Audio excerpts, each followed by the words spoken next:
اللہ اس گناہ کو نہیں بخشے گا کہ کسی کو اس کا شریک بنایا جائے، اور اس کے سوا اور گناہ جس کو چاہے گا بخش دے گا،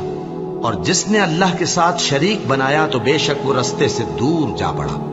یہ لوگ اللہ کے سوا جو پرستش کرتے ہیں تو کچھ دیویوں کی، اور پکارتے بھی ہیں تو شیطان سرکش ہی کو، جس پر اللہ نے لعنت کی ہے، اور وہ اللہ سے کہنے لگا میں تیرے بندوں سے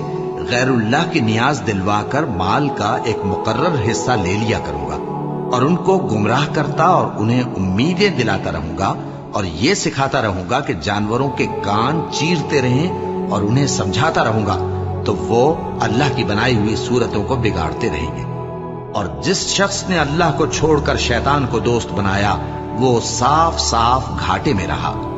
وہ ان کو وعدے دیتا ہے اور امیدیں دلاتا ہے، اور جو کچھ شیطان انہیں وعدے دیتا ہے